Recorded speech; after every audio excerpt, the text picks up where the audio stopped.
Yo, people, welcome back to the Big Six, your weekly Monday episode here. We're all well rested. You know, we're baking, boiling in this heat. You know what I mean? Steve's going to be red in this show. Grizz is sweating. My shirt is the color of Steve's head. And yes, we will be having BHAVS. BHAVS will be here very soon. I think he's just wrapping up an interview with, well, you'll see when he releases it, but he's just wrapping up an interview. And TOBS had an emergency, so he'll be here soon as well. And yes, Turkish is on holiday in Cyprus. You know what I mean? Living life. So it's the summer. You know what I mean? Everybody's getting their breaks here and there. And there's a lot to discuss. There's a lot to talk about. So let's get straight into it. Let's not waste any time. First of all, brothers, how we doing? Steve, you got a 2 a.m. kickoff that you're going to have to stay awake for. You better hope that there's no thunderstorms, lightning bolts. What are you saying, brother? There will be. I can see it. They predicted it. So it's going to be one of them delayed for 4 hours or something to play the last 2 seconds. So I'll be up all night, man. Yeah. I'm looking forward to it, though. SAEED, will you be streaming said game? No. I'm going to bed. I'm not staying up for 2 a.m. I've not done any 2 a.m.s. I'm an old man now. But, yeah, no, all good, man. I just seen Inter just got beat, man, that is crazy, man. Fluminense. I thought they were the worst out of the Brazilian teams, and they've done all right, man. So, yeah, man. What does that say about Inter Milan and where they're going to be falling? Yeah. But yeah, man, all good, man. Good to be here. Smash the likes and there, man. 100%. And Grizz, brother, how are you doing? How are you feeling I'm today, good, man. bro? Just congratulated Thiago Silva. I always say Thiago Silva. Yes. Oh, Thiago Silva. Sorry, it is Thiago Silva. You got to say true legend of the game, man. I seriously, genuinely don't think he's talked about enough, you know. I just think he's an absolute monster and a giant of a centre-back. And they play to him, man. He's smashing it with Fluminense at the age of, what, 40 now? He must be 40. He must be more than, I don't know. He might be 40, but it feels like he should be 41, 42 right now. Yeah. Bro, he is not talked about enough. He was good tonight. He's a colossus, Steve. He's so good. He's unbelievable. And look how good he's kept himself. Like, you can't tell he's 40. That's mad. So, yeah, big up Thiago Silva. Big up SAEED, Matisse, Steve, Bun, Toby. Shit. Always looking for a funny. Yeah, now I know the real reason why he made this stream late, because he didn't make it. He couldn't make it. But okay, we're not talking. Okay, no problem. Okay, no problem. We saw him out. The reason he's late is because he's trying to find 4 pictures of the last 25 years. Don't give it away. Yeah. So I set the boys a little challenge to just, you know, because I want to make sure that they're getting the pictures that they feel represent and reflect their club's history the best. So I'm asking them for, you know, top 4 or 5 memories, moments of the last 20, 25 years. And Steve is just crashing it on TOBS straight away, talking about Berbatov training pictures with Modric and Bale. He put one of his pictures down as Modric and Berbatov training picture. That's what you know. What it is. Well, when we do stuff like this, don't you guys feel like sorry for him? Like, I know we always crash on him around. You know what? Now that he's got the Europa League win, I'm not feeling sorry for him. He's got the Europa League win now. Maybe I'm soft. Maybe I'm soft in my old age. That's it now. Done. Yeah, he's got like, I don't know, Bale's hat trick at San Siro, Europa League win. Yeah. He could go back to Jonathan Woodgate's winner if he wants, and then he's got just get one more, and you're done. You're sorted. So Pochettino crying on the pitch when he got to the final. Yeah. Or Lucas Moura's hat trick in when they appointed Antobio. That was a highlight. Yeah, true. Maybe just have a picture of him actually doing that. That'll be perfect. Yeah. Don't fear, chat. BHAVS will be here in a moment. Like I said, TOBS will be here as well. So we'll have 6 on the screen in a minute. Got a lot to discuss today. By the way, my t-shirt.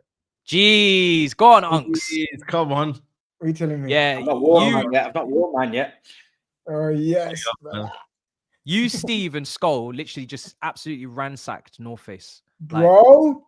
Just took them apart. Prices. When Steve told me about the prices, I was like, you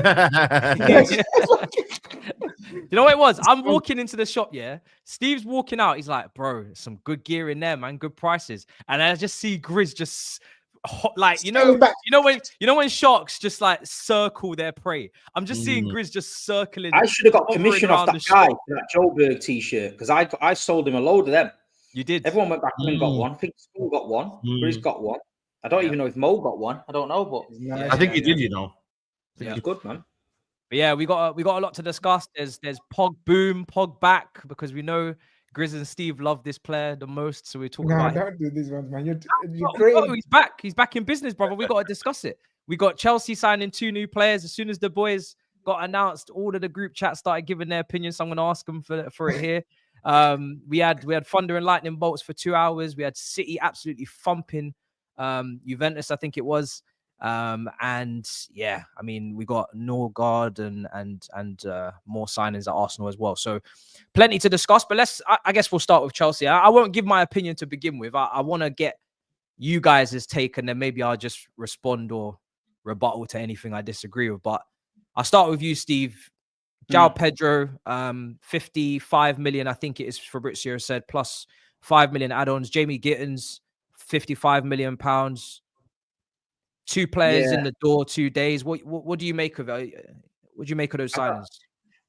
I mean, I'll be honest. It's not like shaking the world. You know what I mean? I don't think anyone's looking at it thinking, fucking hell, them 2 are going to really improve Chelsea. Like, I think Bruno and Gittens is a young lad, a lot of potential, but 90% of the signings Chelsea make have got that sort of young lad, 90%, potential tag. So is he really better than what Sancho was? I don't know. Is he better than Madueke? Anyone you've got? I don't know.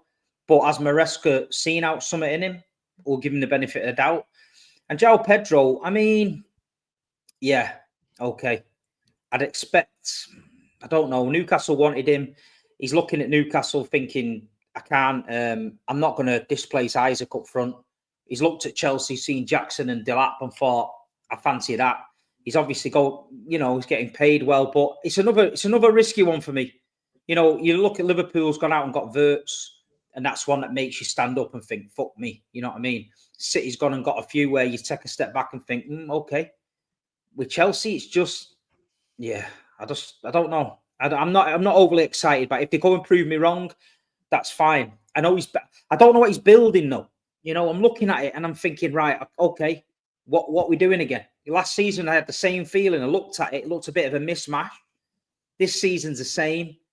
I don't know what he's going for there. You know what I mean? But I don't know. It's just honestly, I can't have an opinion on Chelsea right now. I just don't know which direction they're going in. It's not a needle mover for me. I don't see them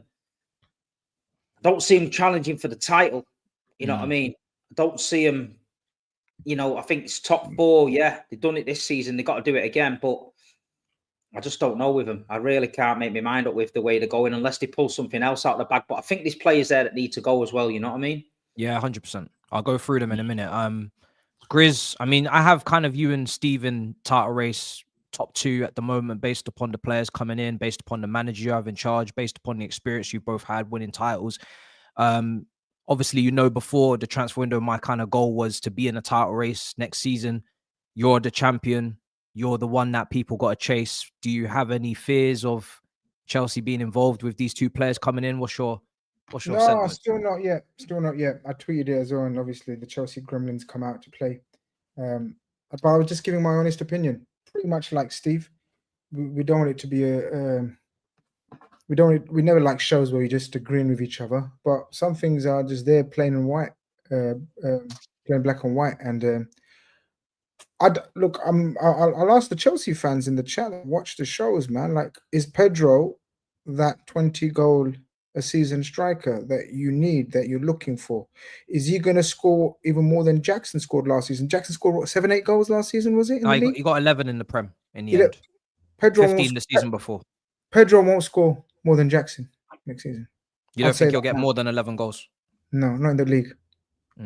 So, so is that the kind of player that you needed to go for when there is an Osimhen there? I mean, I don't know the situation behind the scenes, obviously, but I've said it before, and I'll stick to it right now. The most impressive signing of the summer for you lot is Delap. I think Delap will score more than Jackson. I think Delap will get closer to 15 goals. I think Delap will be your starting striker. So then that means you needed wide wingers, stroke 10s.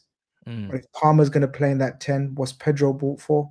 I'm assuming Neto is one of the wingers, 30, right? Madueke, if he stays. Yeah, Madueke, if he stays, he's another option. And then you got on the on the other side, you still got to resolve that matter. And then you went and bought. You don't rate Gittens, do you? And then you went and bought Gittens. Look, Liverpool were linked with him, and I was like, please God, no. And thankfully, we didn't buy him. Is that bad for you? Yeah. It's not that bad. When I say things like that, people start thinking, "Oh my God, it's like the Rodrigo." I don't think Rodrigo's shit, but you lot start getting mad on me like, "Oh, Rodrigo's shit." I didn't say Rodrigo's shit. I'm not saying Gittens is shit. I just don't think Gittens is better than most of your wide men there you got now, attackers. I genuinely think a lot of them are probably on a par with him. I don't rate him like that. But if he comes and takes the Premier League by storm, then it won't be the first time football's a humbler, and I'll say again.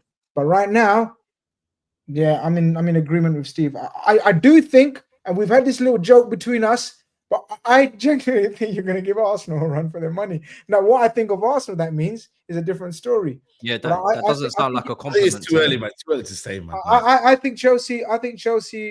Top 4 30s, but you wanted a title challenge. I don't think at the moment you got a squad for a title challenge. You know what it is, man. I think the Gittens ones or kittens. Everyone keeps saying kittens. That one, I'm not gonna lie. That's potential. That's pure potential. And I think he's got like 1 goal in the last 6 months. I heard something like that. You know what I mean? So it's pure potential in it. Like you don't know, he could blossom into a good winger. You know what I mean? And but the problem is, it's 55 million. If that's getting you 55 million, then that's a bit mad. The Joao Pedro one, no. I mean, I think this is a good signing. You look at it, Premier League proven, been in the Premier League a couple of years now. Even when it was at Watford, I thought he was very, very good. And I think with him, he's a good player. He's a very nice player. I think with him, I think he's something that they don't have though. I know you lot are saying Cole Palmer, but I still think they don't have a Joao Pedro, someone who's comfortable playing his back against the goal, someone who's comfortable driving with the ball, someone who's comfortable across the front three.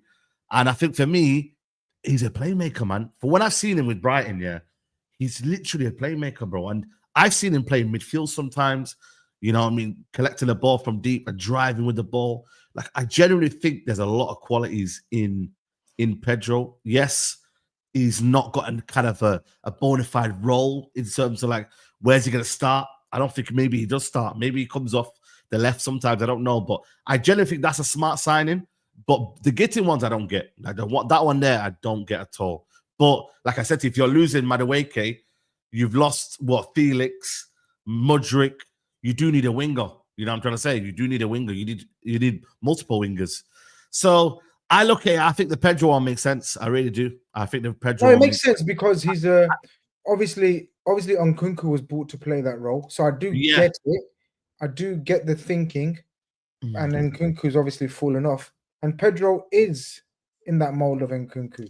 I do like Pedro. I want to make it clear. I do like Joao Pedro. But is he the bona fide killer that they're looking? They're looking for goals. They're trying to add goals to this team. Chelsea are trying to add goals to this team, wherever it comes from. Yeah. He can get you about 6 to 10 goals. He can get you 6 to 10 goals. So immediately, that 6 there, you're hurting me. 6 to 10 goals. So the fact that you even started with started with 6. Yeah, no. He started off. No, hold on. He started. You got to start with 10, 2.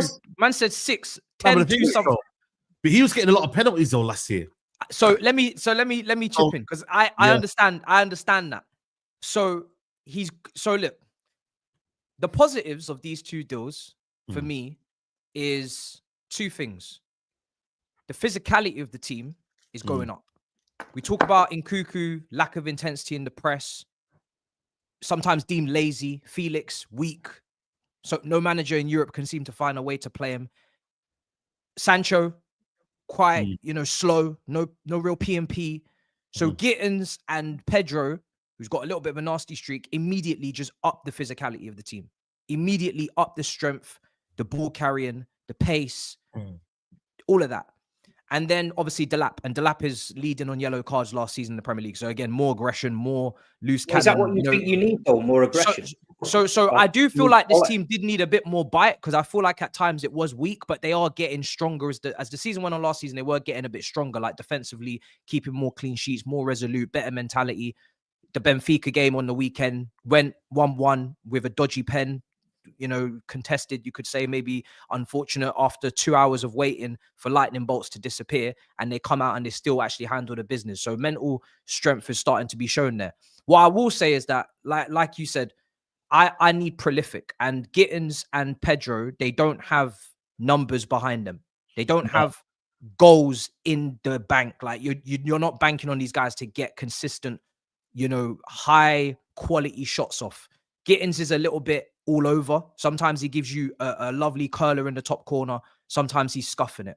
Pedro doesn't even take that many shots. From what I can see when I'm looking at the analytics, the data, he don't really take that many shots. Like SAEED said, he's more of a playmaker. More facilitator. Yeah, he's another playmaker, facilitator, ball carrier, nice passer, very good player. Like I said, I like the player. But when you said 6 goals, I can't. Premier League 6 to 10 goals. Yeah, see, because he's not taking the pens. But I'm talking about, I was just talking about it in the sense of, like, if everyone chips in with the goals, I don't think, like, if Delap get, let's say, for example, Delap gets 15 goals, you know, you're looking at Palmer getting maybe 15 goals. Neto gets 5 to 7 goals. Like, if everyone can chip in, that I think is more stronger than relying on a sole goal scorer. For me personally, anyway. Enzo, what did he get last year? 15 odd goals last year or something like that. That's clearly what they're doing, is they're trying to share goals out. But when you're paying 55 million for a player, yeah, of course, but that's the norm, bro. You gotta be hitting double digits. You gotta be hitting double digits for goals, and then you supplement it with the assists. And it is the market. Everybody seems to be costing this price. Mbeumo, Cunha, Pedro, all these players seem to be costing these similar prices. But for me, I understand, like, the reservations on the fact of he has never put together like a 15 Premier League goal season. So you are looking at him as a second striker. You're saying, where does he fit? In the last couple of games in the Club World Cup, we've played with twin 10s, like a 3-4-3, and we've also played with 2 up front, 4-2-2-2. So we have played with systems that weren't there last year. So I'm not expecting you to have seen it because you're not watching Club World Cup at 2 a.m. That's fair. But last season we were playing 4-2-3-1. We have played a couple of games where we've played with 2. In the 10 or up front. So if we're going to keep doing that, then there's a space for him. But look, I'm not going to lie. I look on paper. Kudus has got what? The season before, he got 8 goals, 6 assists. Yeah. This year, he got 5 goals, 3 assists. Like, this is what you're going to have to pay for now, 50, 60 million. Like, that's mad. It's mad. You're buying talent, you're buying what they bring to the team, and not necessarily goals and assists you're buying for. That's what it is, bro. This is what you're doing now. 60 million is going to cost you that. I disagree, man. Because Pedro and Gittens isn't as good as Mbeumo and Cunha, for example. Yeah, they're down there. Yeah, we're clear, man. We're clear on that one. Have you got Mbeumo at your club? I'm just saying, like, you know what I mean? Like, he mentioned it, so I'm just letting you know. They need to pay the 75 million. That's what they need to do. When you said Premier League proven, plus add-ons. Pedro's Premier League proven. Was he proven in the Premier League that he's a nice player, that he's part of a Brighton system, that it's all about system? Yeah, he's a nice player. He's very technically sound. He's strong. I agree with all the attributes that you have said. But if he's being brought to play in a system where it means him and Delap are up front together, then I hold reservation, because that could work. Yeah. That could definitely work if they're going to play with 2 up front, with Pedro and Delap. But that's the only way I can see it working. That's what I'm saying. I can't see it working if they're using Pedro on the flanks or anything like that. No. Can I ask you, like, what do you make of Joao Pedro in the air? Because we haven't really been scoring open play, you know, in the air. We don't have. I feel like nowadays there's a lack of strikers that really are able to score bullet headers. Both of them are good. Both of them are good. Pedro and Delap. Now you've got people. Now Cucurella can get those crosses in. Now Reece James and Gusto can get those crosses in. Now you got someone at the end of them. We know Jackson wasn't a great finisher. He was strong in the air, like as in he was strong, but he wasn't good. Do you know what I mean? No, he's pouring. Both of these guys are technically good and they're both strong. I agree with your physicality point as well. I think you've increased the power and physicality in your team. I just don't see it challenging City or Liverpool. I agree. I agree. And you needed to push on. I agree. I don't think it's a title challenging window so far. I think it's very much a 3rd place cap, mid 70 points, Maybe keep it comfortable this time so you progress on the points. And then if you're not going to challenge for the league, for me, go and win some cups. Because at all times, I want to be picking up trophies. I would rather actually pick up FA Cup than finish second. I would rather pick up a Carabao Cup than finish second. If you're not winning the league, win something else. That's always been my mental. Do you know what I feel like as well, Matisse? I feel like Chelsea are probably thinking that way. They're not. The fans always think, right, we've got to go for the title. I think they're thinking it's not realistic. We're building something bigger, but for a couple of years down the line. If you look at the players they've bought, the kids from Sporting Lisbon, the Brazilian lad, you know, there's a lot of youngsters, and they're all going to sort of start to, you know, if they can gel and get a young side, like you say, if they can just sustain themselves in the top 4 for another season, 18 months, and then integrate Santos, Esteve, or whatever he's called, them boys in there, then I think that's when you look at Chelsea and think, you know what, this might be a bit of a handful here, because, you know, he's got a young, hungry team coming in. So it might be one of them. Like I say, you take it on the chin for a couple of seasons and you just try and pick up some trophies. But I feel like in another couple of years, especially if they keep the manager and he gets a good young squad behind him, there might be a problem there, you know. But isn't that what they're doing though? And they've been taking it on the chin for the last couple of years. I feel like everyone's been taking it on the chin because they've never had a stable manager or anything. It's always been mishmash. And I think with Maresca, they're believing in him now. I think they've got over that initial period where he was classed as inexperienced, to feel like what he did last season with the squad he had. I know everyone talks about the money, but there's a lot of wasted money. And I feel like he's got the youngest signings in, you know what I mean? He's freshening it up. I think this is what Manchester United need to do. Not, you know, where the fans demanding like a big player. They go and get a big player, but it doesn't fit the narrative. I'd rather, if I was a United fan, I'd rather Amorim come out and say, I've got a 5-year plan. We're going to get back to the top 4 and we're going to be challenging within the title within 3 or 4 years. And then Man United all of a sudden start signing these hot prospects around Europe. Then the fans could say, you know what? In a few years' time, it's all going to click into gear. I don't think anyone can build a title-winning team off scratch. Arsenal's been trying to build a title-winning team for the last 4 years, and we've all said they're more or less there, but they're not quite there. So what makes anyone think that Chelsea could just cherry-pick 3 or 4, go win the title, or Man United can go and cherry-pick 3 or 4? It's a process. Liverpool were finishing behind City for a long time, but they were nearly there. Then they went the next level. Slots come in, calmed the ship, won the league. This season, boom, Wirtz, Frimpong, Kirkes. People are thinking, shit, now Liverpool are here to stay. Arsenal are there or thereabouts. They've got to be very careful who they buy. This, for me, is Arteta's last season. Chelsea, there's no immediate pressure for them to win the title. You know what I mean? They could be just gathering something underneath, ready to go. You know what I mean? And this is what I think. And with United, they're the same. But like you say, Mbeumo, Cunha are definitely better signings than what they've had the last 3 or 4 years. But looking at the team all around it, there's a lot of work there, you know? I feel like a lot of these players that we've signed are like really specific to whatever system or systems we're going to play. Like there's no kind of like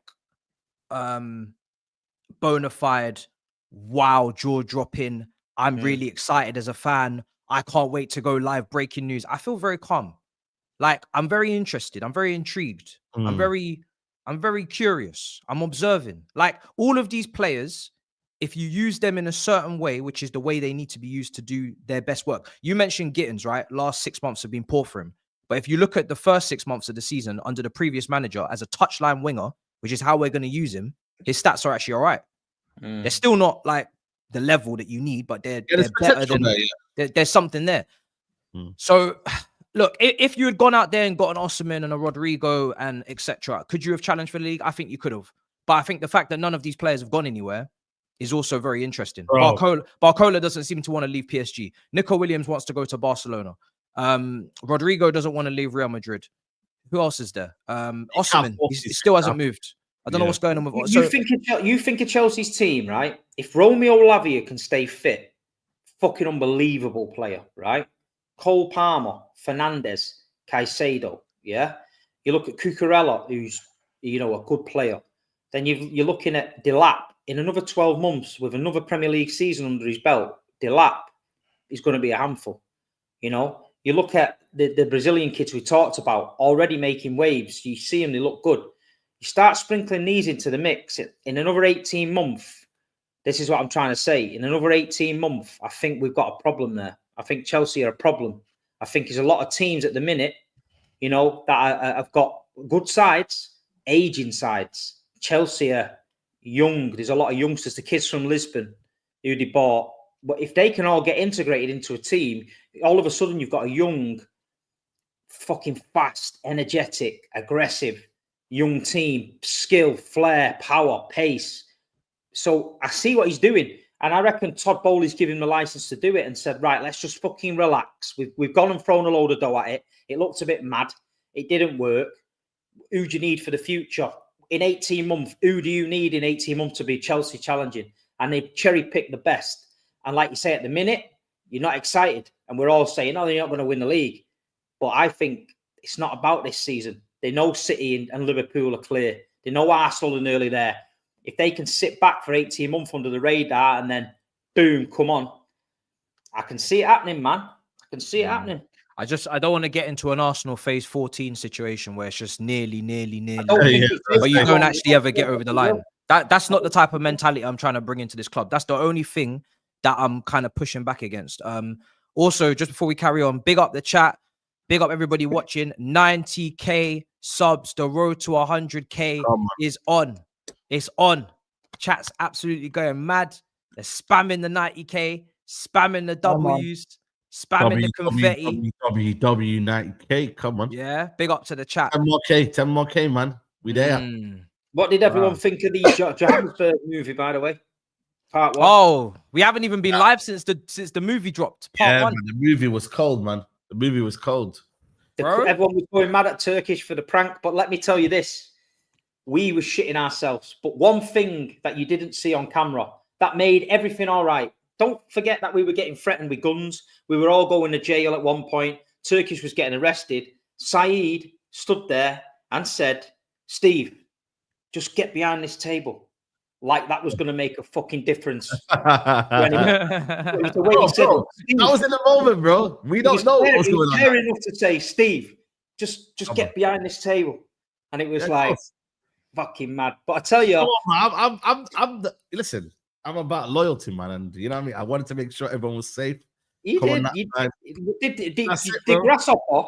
grasshopper that you seen on the floor that flew over the fence and landed on my back. SAEED screamed. I thought a stray bullet had come and was dead, and it was a grasshopper landed on my back. Yeah, but that stray bullet was his as well. Yeah, it was. It hit the floor, rebounded off a couple of lampposts and came back. Yeah, we gotta forget about that. The bullet situation. But Somalian army's finished. It's hard to score, man. For the. So what's do we know what's coming next? Is it a surprise? Have we not got a clue? Is there something coming out Thursday? Yeah, it's looking more like the weekend. I don't want to put pressure on our artist. Yeah. I don't want to put pressure on our artist, but from the rumors that I hear.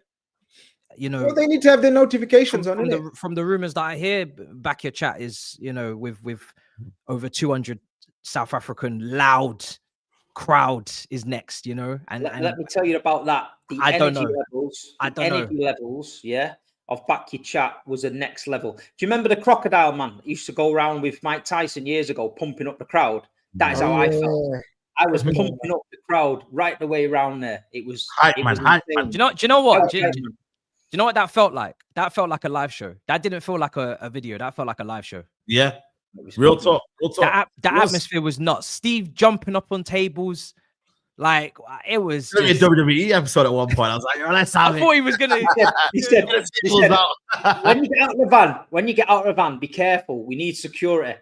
I just got out of the van and went, where's all the City fans at? Everyone just went, I went, go and get everyone. I thought, you know what? It's the love of football, man. I didn't have the Rolex on or out like that, so it wasn't getting nicked. So everyone just piled into us, man. But it was good, man. I tell you, it was good. We met some great people. People flew in from all over South Africa, and the energy level. And the best thing was they all knew our slogans. When you see the back of your chat, when one of us does something that we always say on the show, they all knew it. Like, so it was just pure love. Like, people were remembering shit we were saying like 2 years ago and that. And it's like, South Africa energy was unbelievable. And like you say, breaking from our very own, as we speak. And do you know what? Yeah, you know, it's one of those trips where, I mean, I'm pretty sure it was happening with all of us. When we got back, we couldn't stop thinking about South Africa. Yeah. Even now. I swear to you, I'm boring the shit out of everyone I meet because the conversation is the same. How was South Africa? As soon as they ask how South Africa, oh, amazing, bro. And then I just start a long monologue, man. But it's true. It's coming from the heart. It was wicked. Absolutely. Even the day by the dam, what happened at the dam, it was just mental. Say let that marinate for the. It was mental. And like you say, people saying like, I was just like, mate, South Africa, you know, Mo. I can't say enough about Mo. You know what I mean? The guy went out of his way to make our trip. Yeah, he became ill because he worked so hard for he worked so hard. He absolutely worked hard, and I can't and I believe anyone that wants a trip to South Africa, Mo is setting up a company out there doing tours.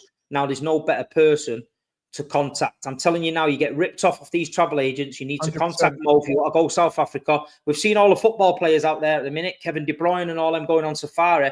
South Africa's the place to be, and Mo. From Moberg to Joburg, he knows what I'm saying. Yeah, shout out to Mo. One day I want a Mo Ziggy link up. That's what I need in my life. Oh shit! That's what I need in my life. That is what I need. But big up BHAVS. BHAVS is here, people. Big up BHAVS. He has arrived. How you all doing?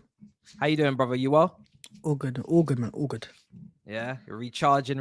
Listen, we were just discussing Chelsea. I get your opinions on a couple of signings before we move on. Gittens and Joao Pedro. You're an Arsenal fan. GRIZZ, while you was away, he was saying potentially there could be Chelsea coming for Arsenal this season if you don't get your act together in the window yourselves. How do you feel? What are you thinking? I mean, if you spent that level of money, I think there should be a time where you come closer to the title, to be honest. So I do agree. Now, I think Chelsea got some good players, to be honest. I don't think you want any like superstars apart from maybe Palmer. And I get your strategy is more to go for players that can become that on slightly less wages. Some good signings so far. I'm not quite sure about Pedro himself in terms of how he's going to fit in, but I think Gittens is a very exciting profile. The issue Chelsea have is they got so many of the same type of players.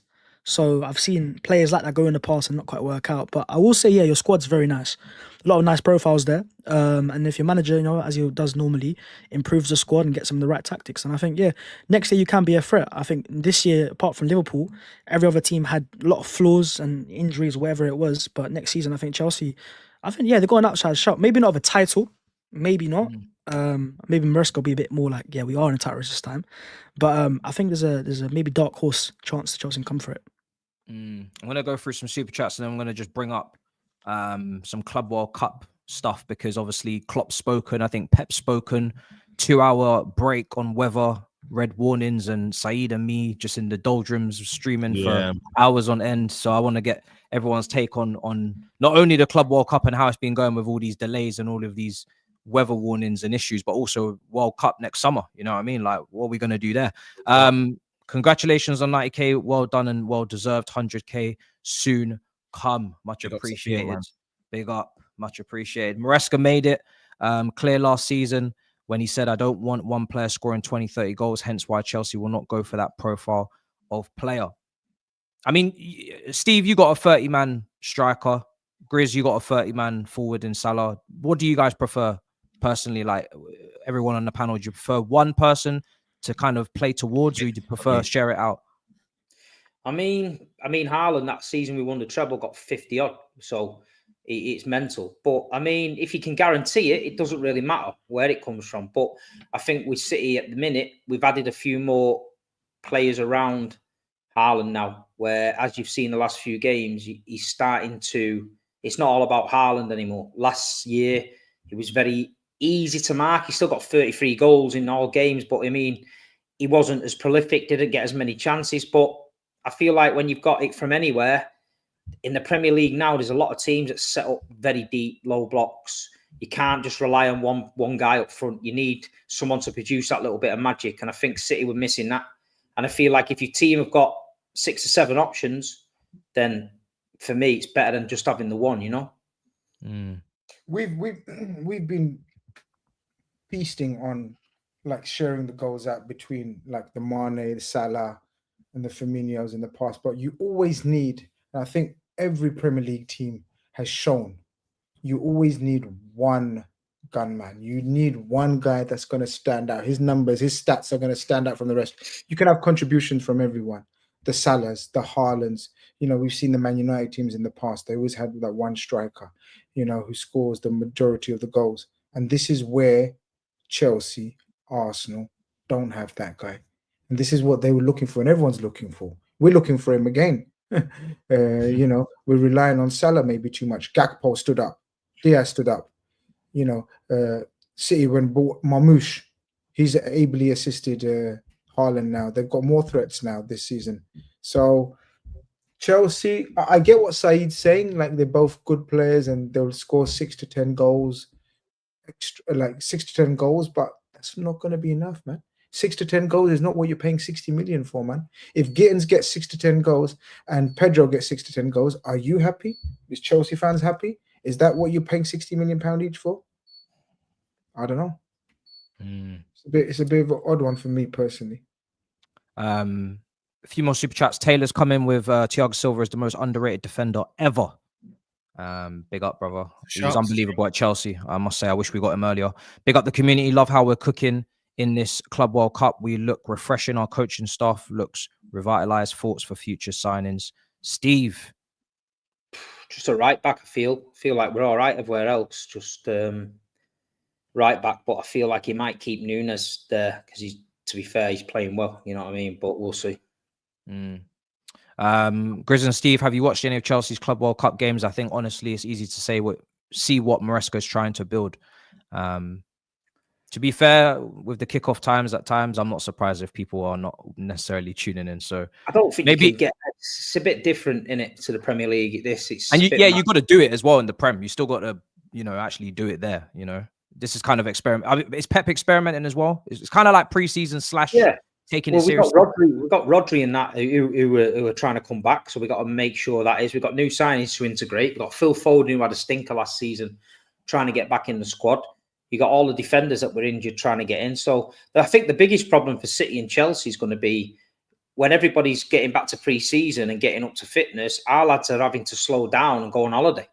So the engines are burning now. We look the bollocks. And then after this World Club Cup, our lads are going away. So they've got to try and slow down and relax, which a lot of them are not going to do. And then we've got to try and end the Premier League season ready to go, same as everyone else. So I don't know if it's a good thing. I don't know if it's a bad thing, but only time will tell. But guaranteed there'll be people, whichever team starts bad, if City or Chelsea start bad, they'll be blaming that. So. Robert says, Enzo Maresca said he'd rather have 4 players that score 10 goals than one that scores 40. Both are elite signings that will take our squads to the next level. We're coming. Elite is a strong word that you just continue to keep using. So I'm just going to leave you to it. Saeed, what do you feel about this word of his? Listen, elite's another buzzword now, man. You know what I mean? Need on moves another one now. There's a lot of buzzwords this summer, man. We have to. It's crazy, but yeah, big up Robert, man. I didn't expect it to be less from Robert. I mean, he thinks us signing Garnacho would be elite recruitment as well. So hey, yeah, he's. You know what, Robert? Yeah, you say elite and carry on with that propaganda. We would love that. Even though I think for me, it ain't happening because you lot are going for Kudus, man.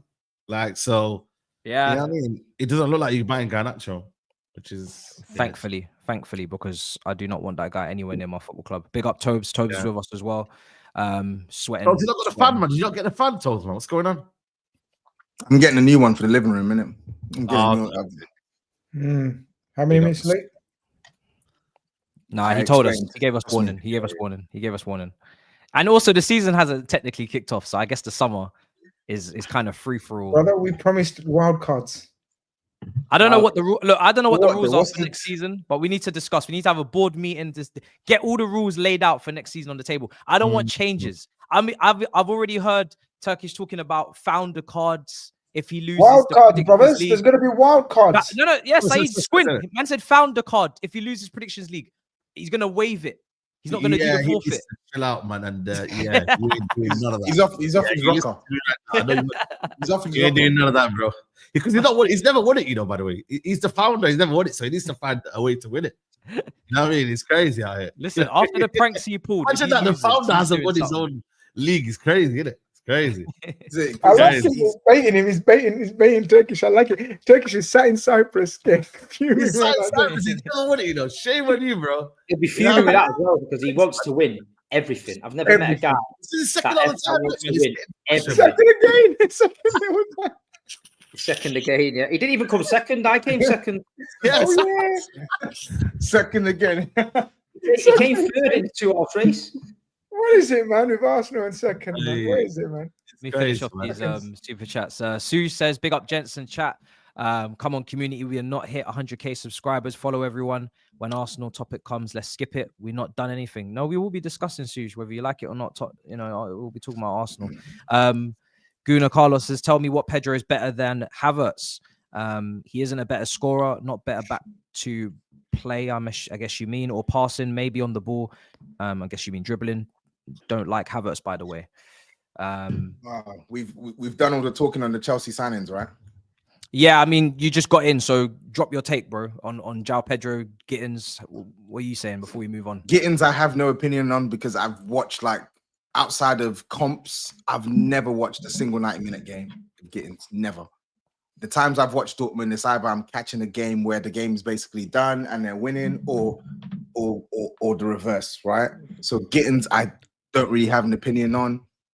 I think on the surface, though, I don't really get Chelsea signing another kid to come into this team when you're in dire need of like bad boys who come in and bang straight away. I don't know if that's Gittens, but I could be wrong. I don't know. For Joao Pedro, for me, it's like, how can I describe it? It's like you've basically moved like one step up the stairs. Like you're maybe the middle of the stairs and you've taken one step.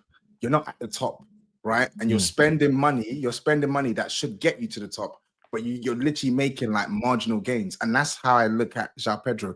That's a marginal gain signing for me because when I look in the attack, I don't think he's a better striker than Delap. When I look at the flanks, I don't really think he's a better winger than what you have. He's better on the wing than what you have. I just see him as like a jack of all trades, sort of like come into the team, play a couple games here, score some goals. I just think it's a sideways move for Chelsea. I'll be real. He's a good player, but he just doesn't really, to Saeed's buzzword or buzz term, he actually doesn't move the needle at Chelsea. Is anyone looking at that Joao Pedro signing thinking, yeah, this is going to push them to the top? It's not a bad signing, though. I'm not saying it's a bad signing. I'm saying it's a strange signing. Is it a sideways step from the Rodrigos and the ones that you think they should be getting at this time? Is that what your logic comes from? Where is that what you're trying to say? Yeah. Okay, because I don't think from Rodrigo to Pedro, yeah, it's a big sideways step. Yeah. Rodrigo, at least he's an out and out winger. He's a left winger, so he's not attainable. He doesn't want to leave. Yeah, I get that, but if you can't sign Rodrigo, why do you then need to go and sign Pedro? Do you not think it's a strange move? Because I'm like, the one I don't think it's Joao Pedro's not a strange move.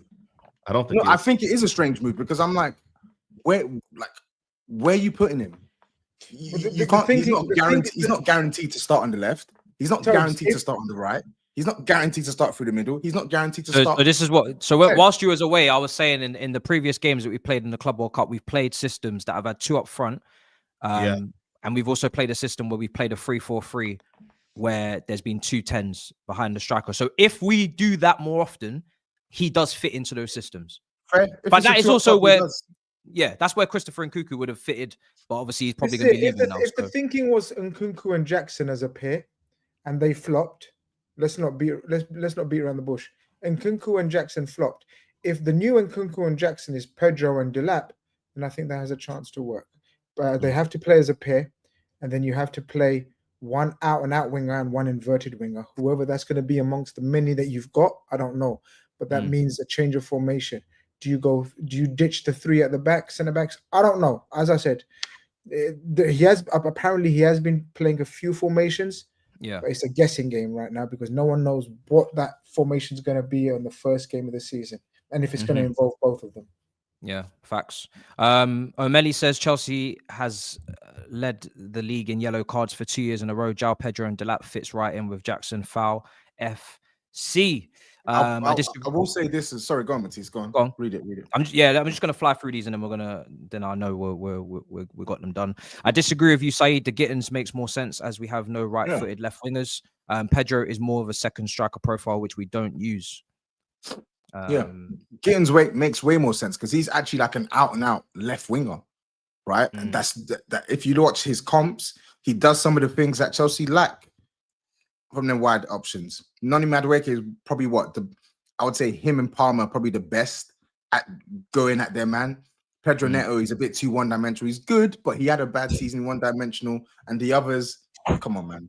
So I will say this: if I flip it another way, I do think it's the kind of move that the teams who win stuff make. Like if you're signing a 50-60 million pound player and he's not even guaranteed to be a starter, that makes your squad stronger. Of course, it makes your squad stronger. But I'm just saying, if Chelsea's ambition is to win the league, I don't think that's a signing that's getting them one step closer to the league, personally.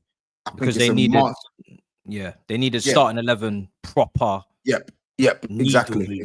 Yeah. Like that's I'm not gonna say anymore. That's really I think I hear you. Don't sleep on Chelsea this season. They will finish above Arsenal this upcoming season. Delap and Palmer will get 55 GA in the Prem. Perfect time to segue to BHAVS. Brother BHAVS, you've signed NORGAARD and you are looking at EZE. And we know that you're tussling between Sesko and Gyökeres. And I think you're still interested in a centre-back. Talk to me. How are you feeling about your business? Because, of course, City have done a lot of business. Liverpool have done a lot of business. You know you need to kind of be in that title race again next year and maybe even go that step further and get it done. What's your mood right now with Arsenal and where you're currently at? Fairly relaxed, to be honest, because we're still so early into the window, but I'm also certain that we'll sign one of Sesko Gyökeres, who I think either striker will elevate us in different ways. So the fact that we're going to get a striker and most likely a left winger as well. I mean, the talk today is about Abritse Eze.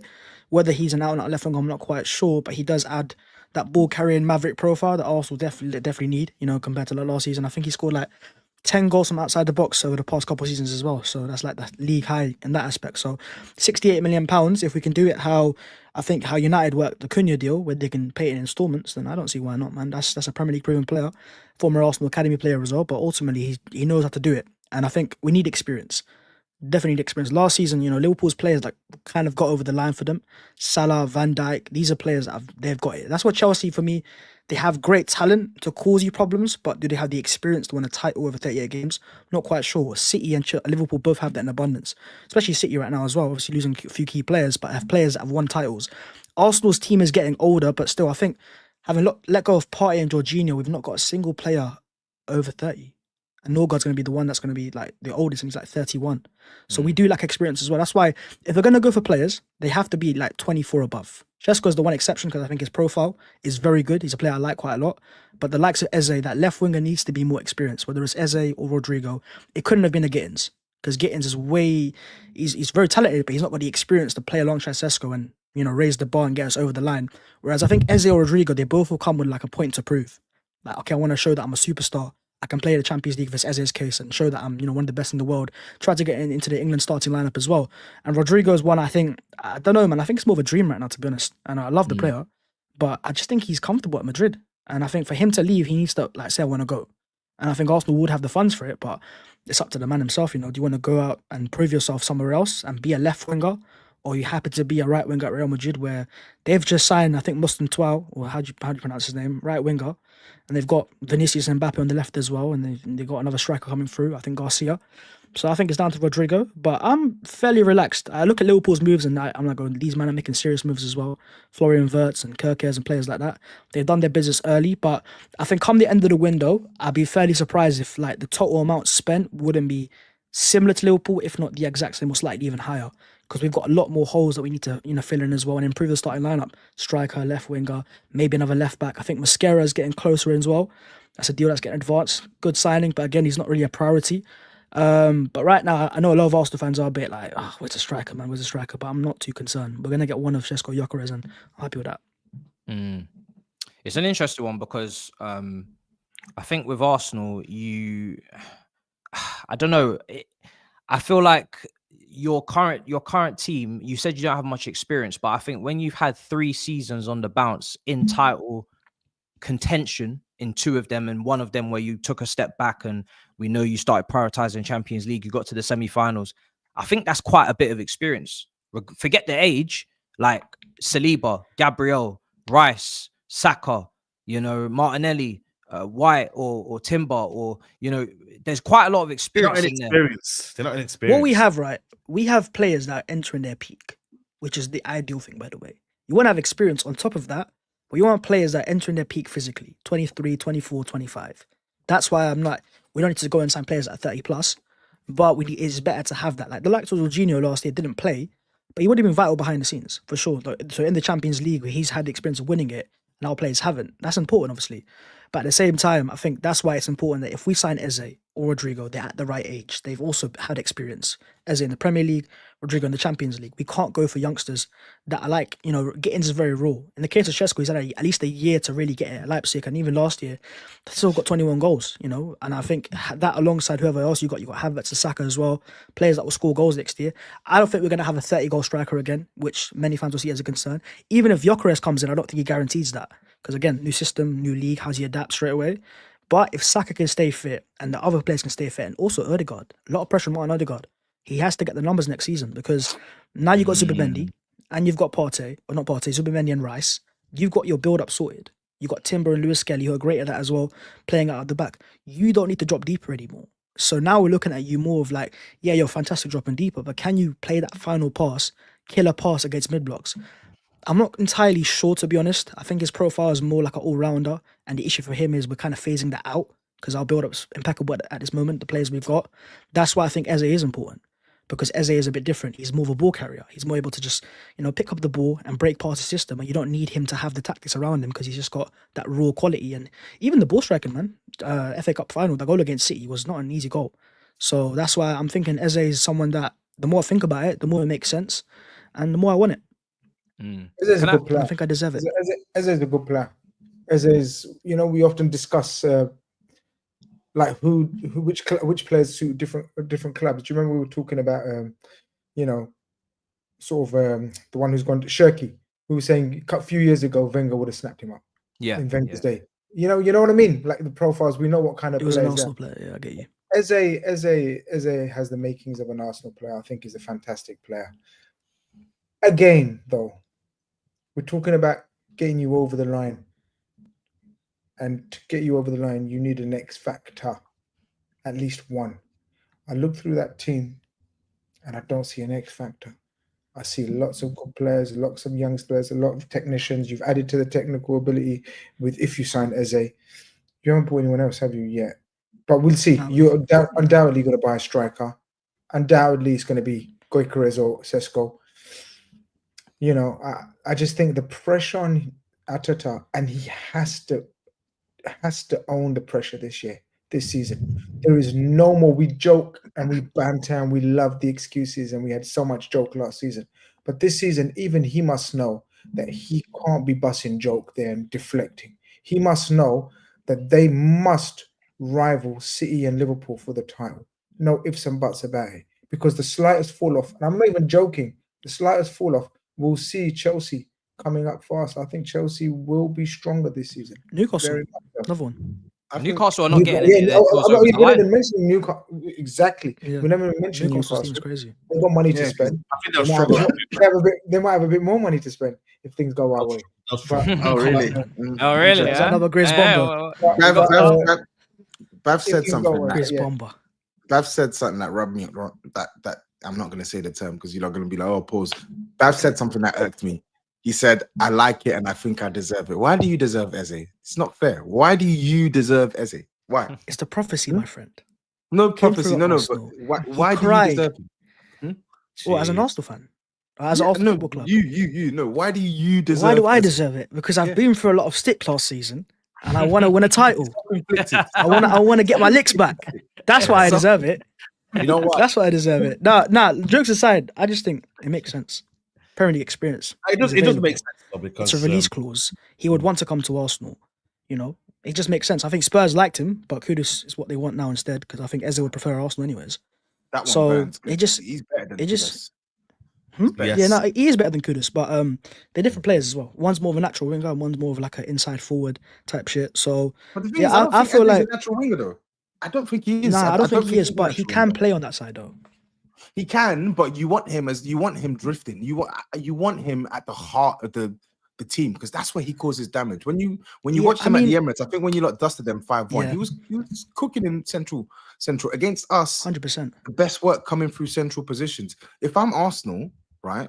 If I'm Arsenal, you need to sign a left winger, Eze, and a striker. Like you can't. Eze can't be the left wing option. Yes, he can play there, but to Grizz's point, I think he adds to that X factor. But you need more quality alongside him, guys who you know. If I give the ball to you, you're going to make the difference. Eze is one 100%. component of that. He does 100%. that for sure. And I think if Odegaard puts in the performances that he put in last season, you've actually got someone to turn to off the bench and say, yo, yeah, this guy's coming into the team and he's taking your spot for weeks because he's going to deliver, he's going to bang, he's going to carry the ball past players. I think that's what you need. Get that. I can't believe I'm The giving reason- Arsenal that. Get that. Get the The left reason winger why and I get think the Eze striker. could work out as a left winger at Arsenal is because we don't like playing in space. Compared to Liverpool, who like to counter, hit transition, and just hit you like that, we like to slow it down. It's a part of our game, and we play it like a mid block. So you're playing in tight spaces, and at that point there, Martinelli is not as good a 1v1 dribbler in those tight spaces. Direct in terms of, you know, being unpredictable left or right as Eze. That's why I think in that system, and I think towards the end of last year as well, we saw Saka start coming inside more often as well with more freedom. If you give those wingers more freedom, you've got players that can just occupy the spaces, and it's more unpredictable at the same time as well. And ultimately, we want a guy who can run at his player 1v1 and beat him consistently. Eze can do it better than Martinelli. Maybe not as good as Rodrigo, but I feel like he can work out there. And you're right, long term wise, it's also like, look, you want different solutions. Certain games where you can have Martinelli starting, and then instead of playing a Rice or a Marino as a left 8, you play Eze there. So now again, in those situations, you've got players that are comfortable in tight spaces, love playing 1-2s. It's a bit of a throwback for Arsenal fans in terms of the, you know, Wilshere, Rosicky era. That's the profile one, and that's why I think it makes sense. There's no out-and-out left winger that guarantees everything. Even Rodrigo isn't at that. But I think Eze, because of the Not price tag and the guaranteed. experience, Not guarantees, think but it if is. you look at Arsenal right now, the defense is set, right? With Zubimendi and NORGAARD, you've basically stabilized your midfield now that Thomas Partey is leaving. So now you're looking at that team. Where does Arsenal make up the difference to Liverpool and Man City? It's in the attack. And Eze's quality, I'd love him at Tottenham. I really wanted him at Tottenham. But I'm just saying, Eze alone plus Sesko for me, I don't think it's enough for Arsenal. You need to get one it more. don't in sound there. You exciting have on to. paper compared to have Liverpool, to. like breaking the record in signing verts. I agree.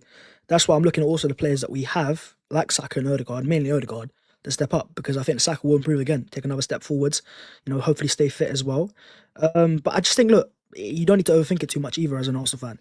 Who What else can we about- go on the market? That one player Arsenal fans will say like X Factor, and he'll guarantee it is Isak.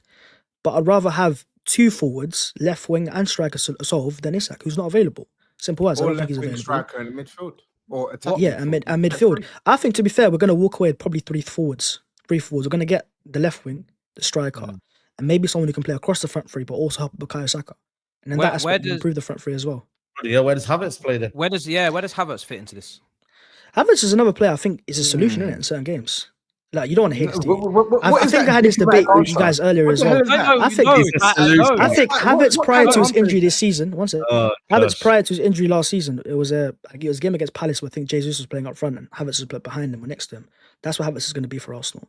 More of a number 10, to be honest. Yeah. Like a diamond type. We've seen it used. If you watch Arsenal play with Havertz and a striker next to him, you'll see what I mean by it. Someone who just poaches it. It's essentially what he was playing at Leverkusen. Behind the striker, coming in with the instinct to, like Havertz gets in the right positions and he can score goals like that. Even last year, he was on course for 20 goals. For as much as we mock him and go, he's really bad and he's awful, that's not bad. That's still output. I mean, look at his numbers. I think he still had like 15 or something. And that was hearing- missing like half the season, to be honest. I'm hearing you guys. He gets numbers, man. I'm hearing you guys are interested in Madueke and Jackson as well. Do we need to negotiate? Jackson. That's Michael what Jackson. That's what the streets are saying. I said Michael Jackson, you know. Who are your sources, Matisse? State your sources. The streets are my I sources. don't want to hear like CFCPs or some shit, man. Who are your sources? Wow, that's crazy. Madueke, I've heard, but like Jackson. Even Madueke, man, he'd be like, you're literally playing second fiddle. to Madueke Saka. is a safety signing. He's not You're going to be a there, starter. But then what happens to young Wanyeri? Oh, Ethan's the long-term replacement for Martin, isn't it? Essentially, he's going to be he's a number 10.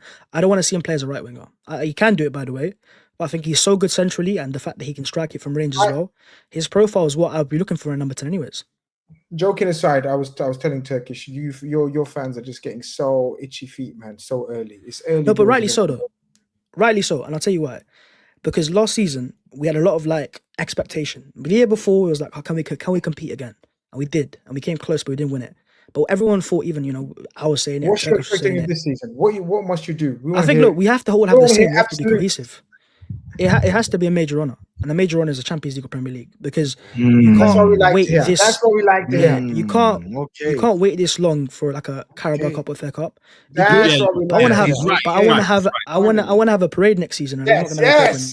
We got it. Can I ask a very, very simple, straightforward question? That's what I'm saying. If you don't get that major, bro, we had this last season, man. Is there anybody that's gonna have a P45 come through their mailbox or what? I think there's a good chance Arteta leaves it, honestly, and I think he walks away if anything. That was it. If he's gone, An honourable man would. I think I wouldn't be surprised. Look,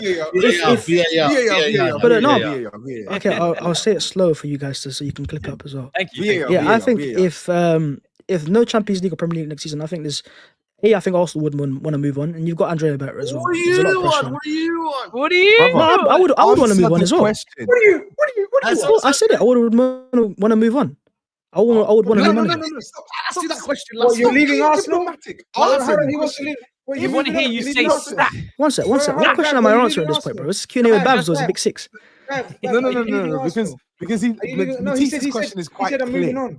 I'm moving on. Okay, yeah. Remind me of the If question. Arsenal do not meet the goal that you have just described, I'll put it in black and white English for you. If Arsenal do not achieve the goals that you have just described, is a must, aka winning a major, the Premier League or the Champions League, do you want Arteta to be sacked?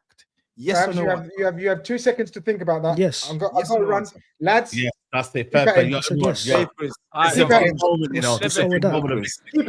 think I'm waiting for another year of Liverpool fans DMing me constantly, giving me all these licks, some City fans as well, and Chelsea fans maybe? No chance, man. I wouldn't blame Arteta for that at that point, but you just have to change sometimes. You can't keep losing time and time again, second or third, whatever it is. And then expect the same results next season, because this year he would be backed as well. We're talking Chesko or Gyökeres, or we're talking Eze or Rodrigo, so you can't really argue about the forwards. We waited a long time, and I don't think we can wait any much longer. You know what? Fair play to him, because remember me and you, Babs, we did a video and I asked you that question, and you wasn't saying this. So fair play, you changed your mind now, and you see that was last season, though, no?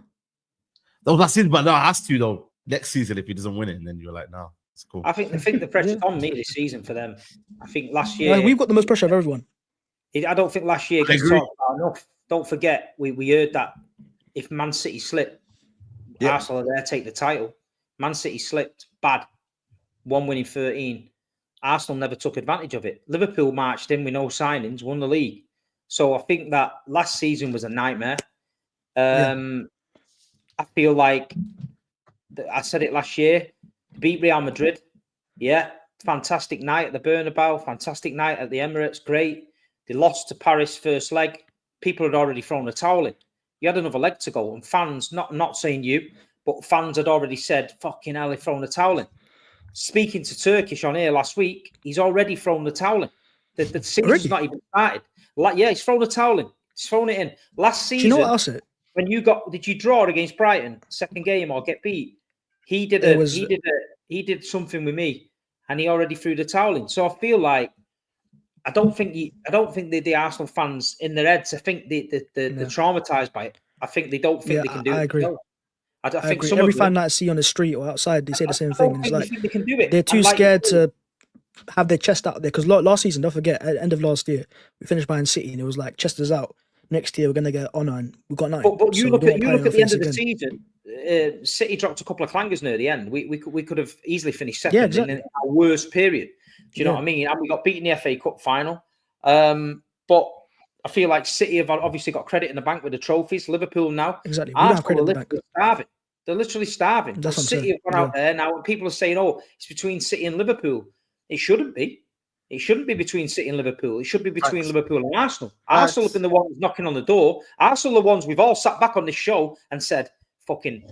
Most people tipped Arsenal to win the league, but there's always seems to be this. There's always something missing. But I think they're trying to find something they're not going to find.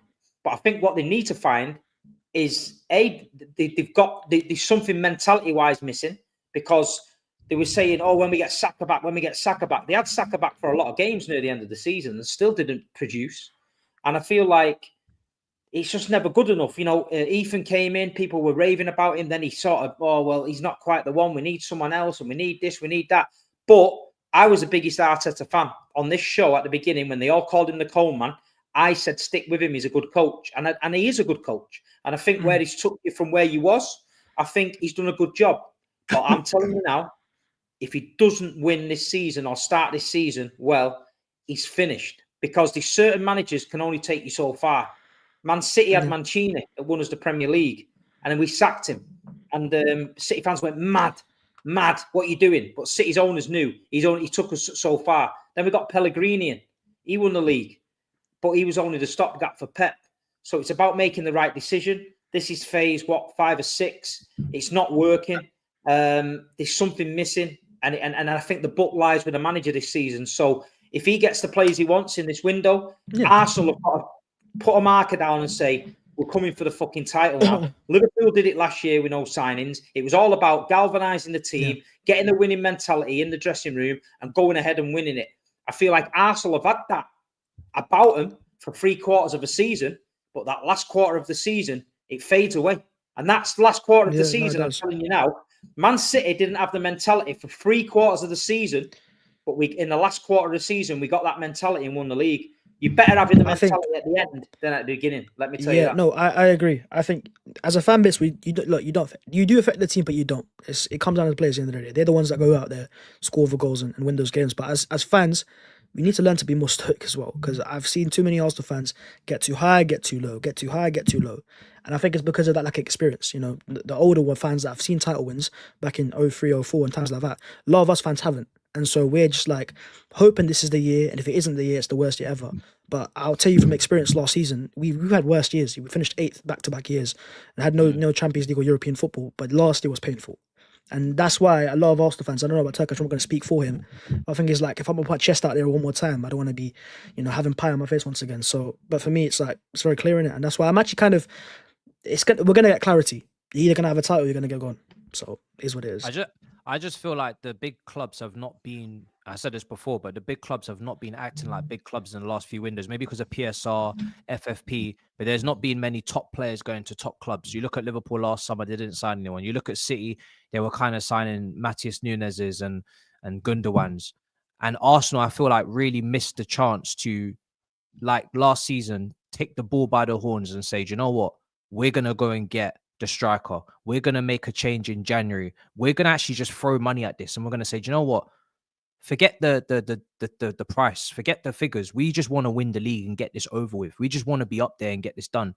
And I feel like you may have potentially missed the boat, because the way that Liverpool are moving in this window with Edwards at the helm, and we all know kind of bits and pieces about how Klopp was maybe too sentimental, how he wanted Núñez, how he wanted Julian Brandt, didn't maybe have the best talent ID. Edwards comes in, and I'm sorry to say, but the window that they're having is title winning window. And the only team that is trying to match them in the window looks to be Manchester City. And I just don't know if Arsenal board and Kroenkes or whoever's running the show, and obviously you got a new sporting director, we got to give him time, a couple of years at least to see what he's doing.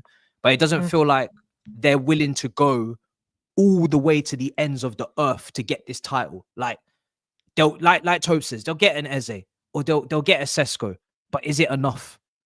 I don't think so. I think you've got to do something big. We don't know yet, but we don't know. But we don't even fall into the traps of this is a title-winning window. I've had that with the Rice window where we signed Rice. This is the year they're going to go over the line. Liverpool had no signings last season. Everyone thought, yeah, maybe even top 4 at best, and they won a title. It's about signing the right players for you and the right profiles. I don't care about the name. If Mikel Arteta, who's the manager next season, thinks this player like Eze can be that player, that Maverick, and he thinks that's enough for him, that's down to him. I don't think we're going to sign another attacking midfielder on top of Eze. You know, Simons is available maybe, but I think Eze and Rodrigo, Šeško and Gyökeres, those will be the main signings. And again, they're Arteta men. You know, because we can talk about, we don't think Šeško is, because we're fans, we watch players play. But if it's in his system, he thinks he can do it, the pressure's on, bro, because you're spending 60, 70 million pounds on a striker. You need to make sure he performs like that player as well.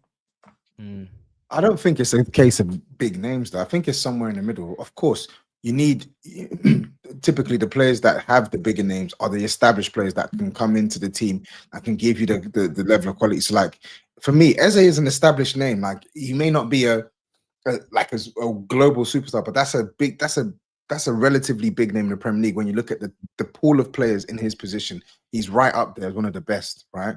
But you need to make that type of signing or better in the left wing, and ideally in the striker.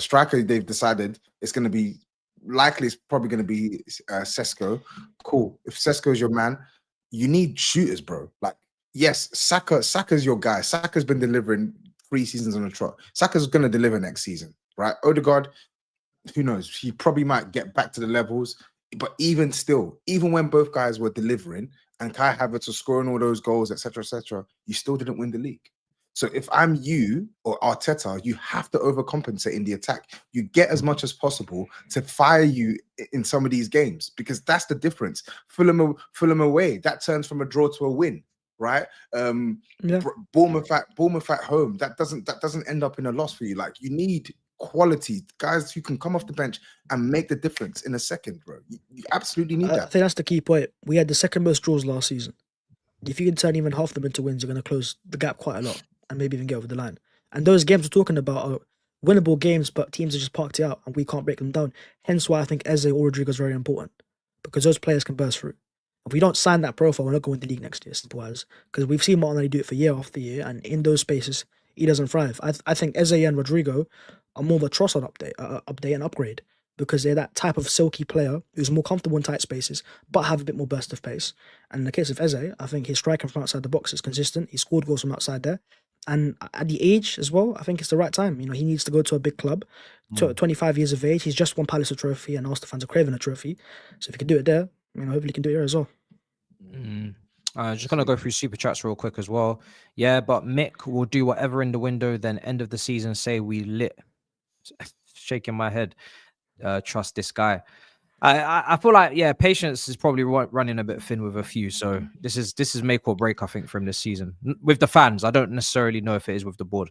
Ziggy says this kind of missing. I did watch the vlog, the SA vlog. I was so jealous. PS, I just sent Tobes my actual age, concrete doc, and he actually did. And Mr. New Hair is goated for that prank. He did send me. I can confirm. I do know his real age. Are you gonna leak it? Are you gonna leak it? I'm not gonna leak it to the masses, but I will share it with the big 6 panels. Yeah, put in the group chat. How old is this man? Eze might be an Arsenal player, but is he an Arteta player? How sure are we that the shackles won't be shackling, as we've seen before? Eze would have balled at Tottenham.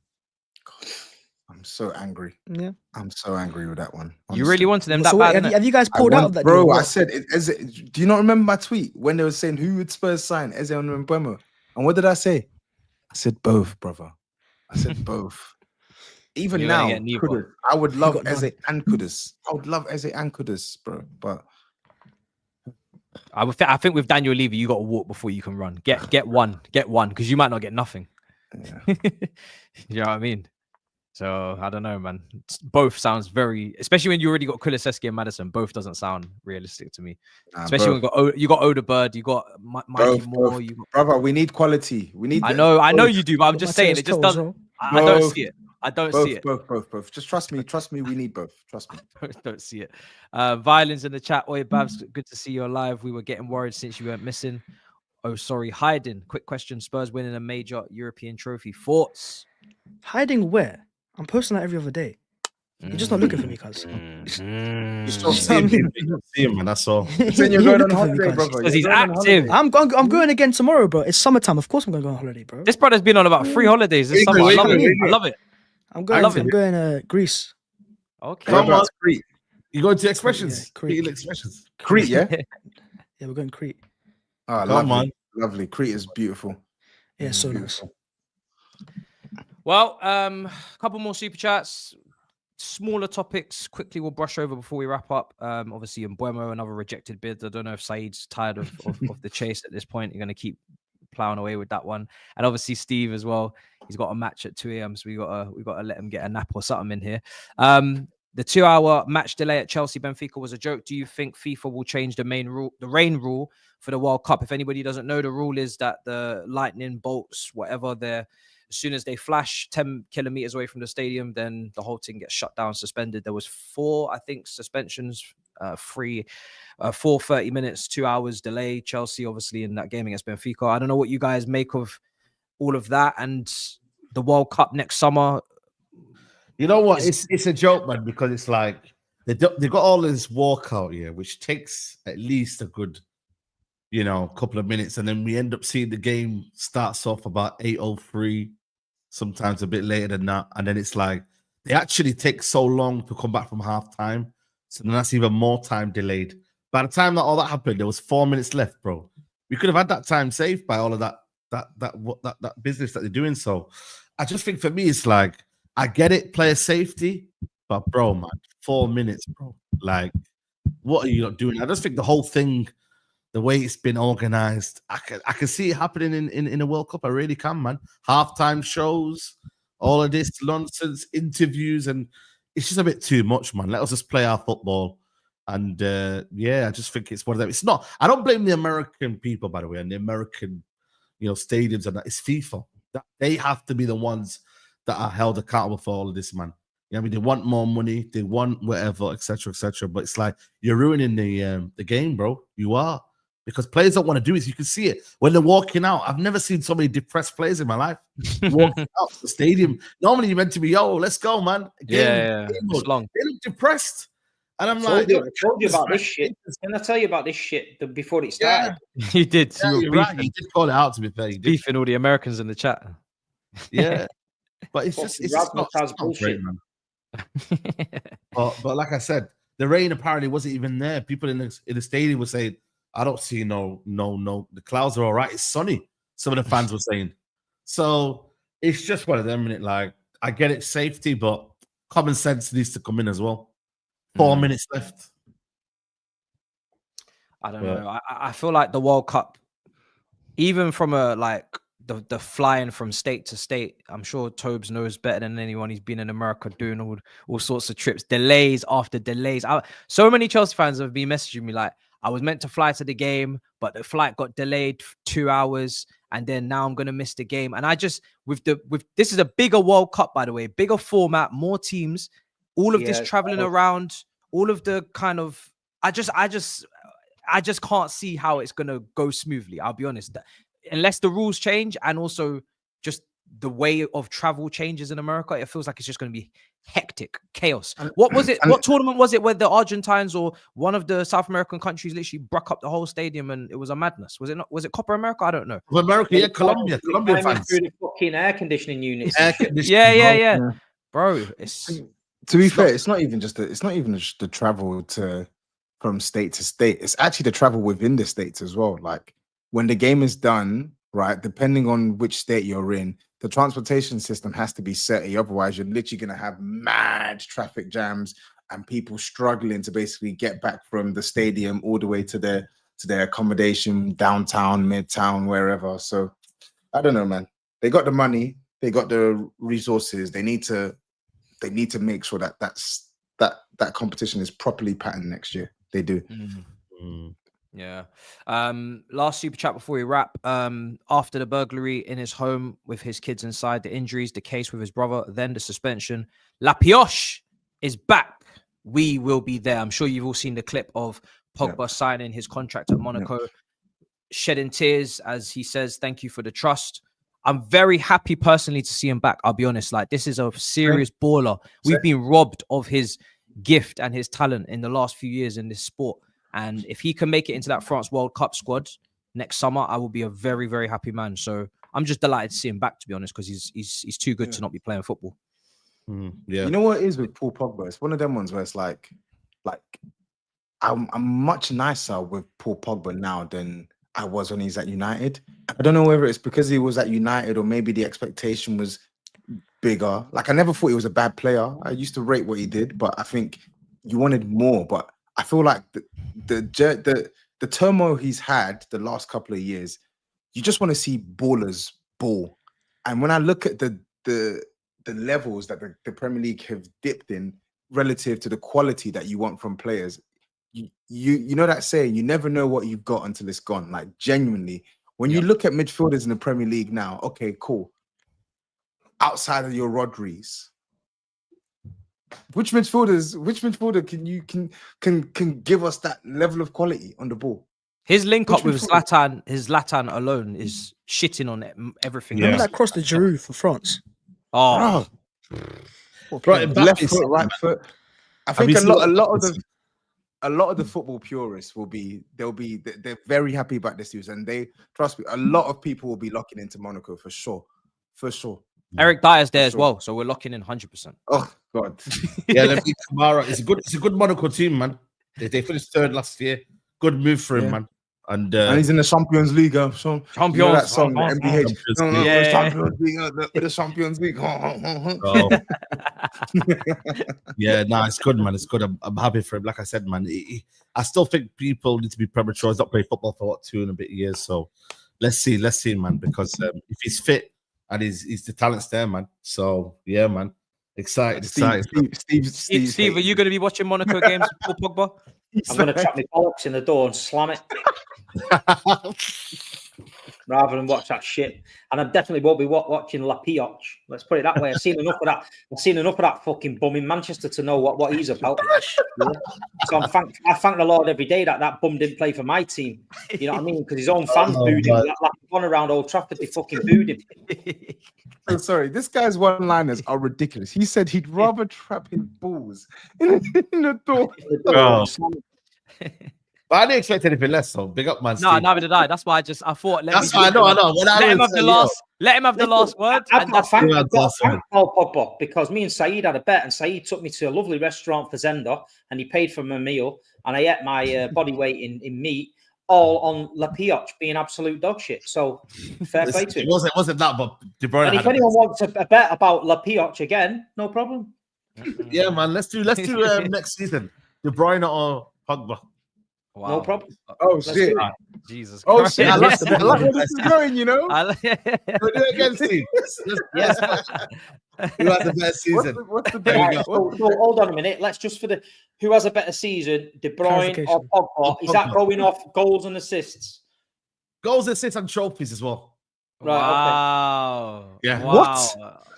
I don't know. We're ready. Let's go. I don't know. I don't know if that was a good idea. Yeah, bro. I don't know what he's cooking. Saeed, why are you rubbing your hands? Because you just lost money again. My guy. Man, Let's see, man. We're gonna be there. We're gonna be there. all right. Yeah. Okay. I mean, it's Conte and De Bruyne. Hey, listen, Yeah. man. I know what's gonna happen over there. This is going to be very Hey, interesting. just think of Paul Pogba in Monaco. Tell me what's going to happen over there, Monaco. Oh, with Lamine Party Kamara, place. The the yachts. ballers in there. The party Hey. place. Hey, Oh my days. hey. We're Well, gonna see. guys, we're gonna wrap up there. This fantastic stream. Make sure you smash up all the likes if you haven't already. Sponsored by Manscaped. Code TB6 15% off at the checkout. Click the link in the description. Take care of your beard. Take care of your bollocks. You know what I mean? Beard, cream, beard, all sorts of. Why are you laughing? Can you let me do what I'm doing? Why are you ruining it for? Why are you ruining No, it? Guys, I'm not ruining it on purpose. Sorry, it's because of what Steve said. Honestly, it's still in my head. I should let Steve do the read. You know what I mean? He loves it, Do the intro. But yeah, big up Manscaped every single time for supporting the show. Like I said, the link is in the description. 50% off, free shipping. Guys, that has been your show. We will be back next Monday. Turkish will still be in Cyprus, so you'll have to put up with me hosting. Hopefully we can have BHAVS back as well if he's available. I don't know. He might be in Greece actually. Are you gonna be away? I'll Are you be licked off my head. I can't lie, bro.